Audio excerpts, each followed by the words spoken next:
So just some housekeeping things. Assuming an update, we were supposed to hear something from Kevin Adams yesterday. So lower body, probably 3 to 4 weeks is the estimate, but we'll see how it goes week to week. He's doing good. Like we thought, it's not like dramatically serious. It's not a situation where he's going to be out months, but probably a 3 to 4 week situation. How did the guys take it in the first practice after this weekend? It was good. The game was perfect. Utica was fast, physical. They made the game hard on our young forwards, and we showed some video on that, and then worked on those things in practice.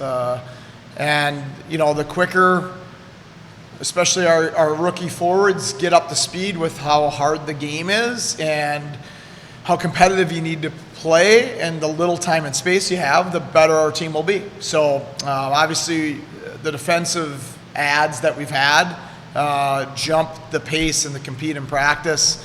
Our D-core is going to be really hard on our forwards. You can feel it in practice. We have a mobile, competitive defensive core, and having those 4 guys added into practice really elevated the level of practice today.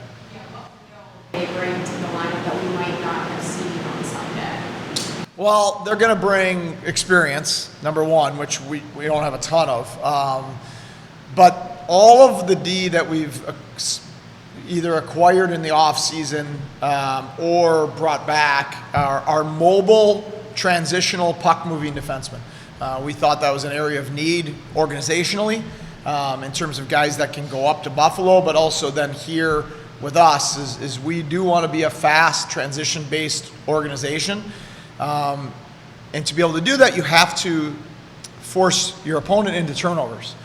If you can't force your opponent into turnovers, then it's hard to transition, right? So the D-core is very good at that. They're built for that, and our forwards need to get better at doing the same, but our D-core is really going to challenge them in practice. Well, you saw why he's a player that's on the verge of being a full-time NHL player. We think that Prisky, Clegg, Pilot, Davies are all guys that have had NHL time, and you see why they've had NHL time. They're smart, they're mobile, they're good with the puck, they defend well, and we want to help them.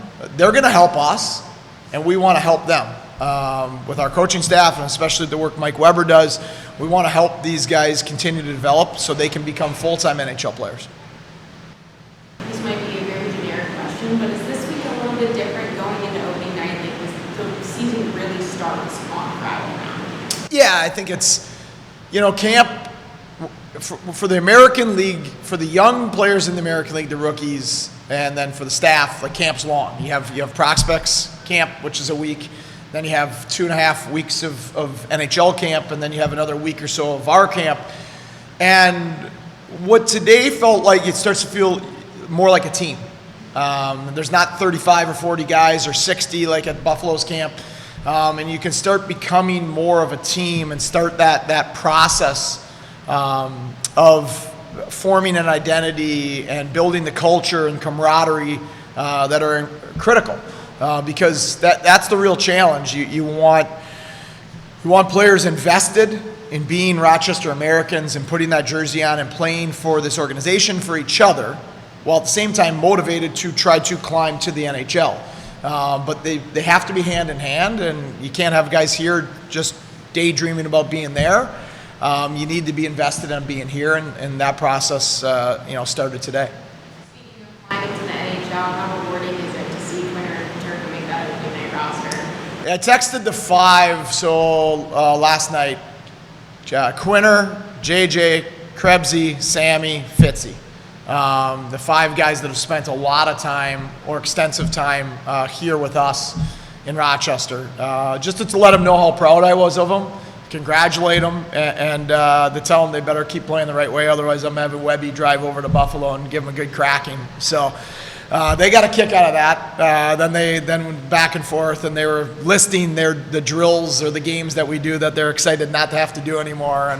And so we had a good laugh about it. But I really enjoyed coaching all 5 of those guys. I'm proud of how hard they worked to become what they are. And as they're a great example, they were fully invested in being Amherst. As motivated as they were to get to the NHL, they were invested here, playing for this organization, trying to help this organization winning a couple rounds in the playoffs, being great teammates and developing lifelong friendships with guys. They're a great example of doing it the right way here on their way to something else. Wearing orange, is he all right? Yeah, that's just the return to play protocol stuff. We feel Byro, Weisbach, Malone were held out more precautionarily this weekend. If it was a regular season game or certainly a playoff game, they probably all would have played, but there was no need to overstep it for an exhibition game. You talking about the mobile defenseman moving up ice during the play and all that. Does it worry you back in front of your own net, though, that you might be giving away some of the size or strength or whatever? No, it doesn't. Because no matter how well you defend in your D zone, if you spend too much time in your D zone, bad things are going to happen. There's just bad things are going to happen. And when I talk about mobile defensemen, I'm not just referring to them being in the offense. I'm referring to, more importantly, how they can shut plays down defensively, how quick they are to close out line rushes against in the neutral zone, how well they can gap to smother your opponent to force turnovers. So that's the key for that D-corps. They're not as designed to stay at home and spend 30 minutes a night in the defensive zone. But that's fine by me because I don't want to be there anyway. I want to force turnovers in the neutral zone with our gapping and then use our skill and our speed to transition. But they're all competitors. Ethan Prow is not the biggest guy in the world, but when it's time to go back in the D zone and battle and defend in front of the net or block a shot, he's going to do it, and we believe these other guys will as well. We saw the other day your captaincy. Now you're a policeman out there? Well, it's just a great example of why Michael Mersch is our captain, right? He doesn't need other people to settle any scores for himself. He can take care of his own business, and it's a great message to his teammates and to the rest of the league that we're not to be messed with, and something that I was really proud of last year. The game's different. There's not as much fighting anymore, but I think late in the season we were in the top 5 in the league in fighting majors without a fighter on our team. And that's because guys cared about each other and they stuck up for each other. And we need to forge that again.